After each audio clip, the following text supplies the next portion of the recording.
Everyone நம்ம இன்றைக்கி பார்க்க போகிறது டைக்கின்ல இன்வெர்ட்டர் போர்டு தான். அதாவது என்ன கம்ப்ளைண்ட் வந்துருந்துச்சு பார்த்திங்கன்னா, அவுட்டோர் டிசி ஃபேன் மோட்டர் வந்து ஒர்க் ஆகலன்னு கொடுத்துருந்தாங்க. அதனால் வந்து கஸ்டமர் புதுசாக வாங்கி போட்டிருக்காங்க, பட் அதுவும் ஒர்க் ஆகலை. ஸோ அதனால் இப்போ நம்ம சர்வீஸ் கிட்ட வந்திருக்கு. நம்ம அதை செக் பண்ணிட்டு டிசி மோட்டரை வச்சு ஓட்டிட்டு கம்ப்ரஸர் வச்சு ஓட்டிட்டு நம்ம கொடுத்து அனுப்பிச்சிடலாம். ஏன்னா இவர் நம்மளுக்கு செஞ்சிலேருந்து போட்டு அனுப்பிச்சிருக்காரு. ஓகேங்களா. இது பார்த்தீங்கன்னா ஏதாவது அவுட்டோர் பார்த்தீங்கன்னா நல்லா பெரிய சைஸ் பிசிபி. இது கொஞ்சம் கண்டுபிடிக்க கொஞ்சம் காம்ப்ளிகேட்டடாக இருக்கும், என்ன ப்ராப்ளம் எதுன்ட்டு. இப்போ ஒரு டைக்கன் எல்லாமே சுருக்கி சின்னதாக கொடுத்துருப்பாங்க, பட் இதெல்லாம் கொஞ்சம் 2 இயர் 3 இயர் முன்னாடி வந்த டைக்கன் போர்டு. ஸோ இப்போ இது நம்ம டிசி மோட்டர் தான் ஓடலன்னு ப்ராப்ளம் வந்துருந்தது. சரி, இப்போ நம்ம செக் பண்ணி அவங்களுக்கு கொடுத்துடலாம்.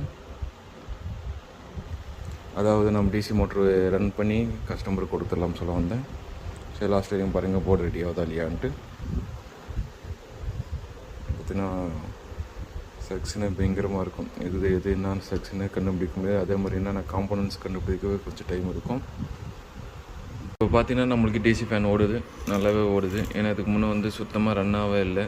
ஸோ இன்னும் கம்ப்ரஸர் கனெக்ட் பண்ணல. கம்ப்ரஸர் கனெக்ட் பண்ணிட்டு ஒரு ஃபுல் டெஸ்டிங் கொடுக்கலாம். அதே மாதிரி இண்டோர் டிசி மோட்டர் தான், அதுவும் ஓடின்னு தான் இருக்குது. இப்போ நம்மளுக்கு ப்ராப்ளம் பார்த்தீங்கன்னா சார்ட் அவுட் பண்ணியாச்சு. மறுபடியும் ஃபுல் கவரிங் போட்டு நம்ம செஞ்சு காமிச்சு விட்றலாம்.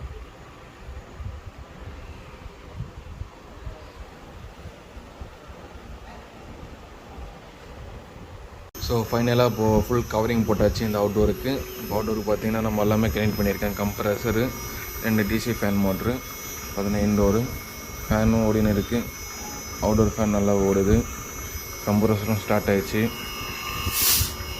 ரிமோட்டில் ஆல்ரெடி எரர் எப்படி செக் பண்ணணும்னு சொல்லியிருப்பேன். அப்போ எரரும் எதுவுமே வரல, கரெக்டாக இருக்குது. அதே மாதிரி சென்சார் கழட்டும் போது கரெக்டாக மார்க் பண்ணிக்கோங்க. அப்படின்னா ஒன்று தப்பாக மாற்றும் போது உங்களுக்கு எரர் காமிக்காது, சும்மா லைட் மட்டும் பிளிங்க் ஆகினே இருக்கும். அதனால் என்ன பிரச்சனை தெரியாமல் நம்மளை டைம் தான் வேஸ்ட் ஆகும். அதனால் சென்சார் கழட்டும் போது கரெக்டாக மார்க் பண்ணுங்க 1 2 3ன்ட்டு. அதே இதில் அதை ஃபிட் பண்ணிவிடுங்க. மற்றபடி எந்த பிரச்சனையும் இல்லை. இப்போ பார்த்தீங்கன்னா யூனிட் பக்கா ஆகிடுச்சு. நம்ம ரிட்டன் பாக்ஸுக்கு போட்டுடலாம். Thank you friends. ஸோ இந்த மாதிரி எந்த ப்ராப்ளம் நம்மளால் போர்டு அடி பண்ண முடியும். அதனால் போர்டு தான் சேஞ்ச் பண்ணணும்னு அவசியம்.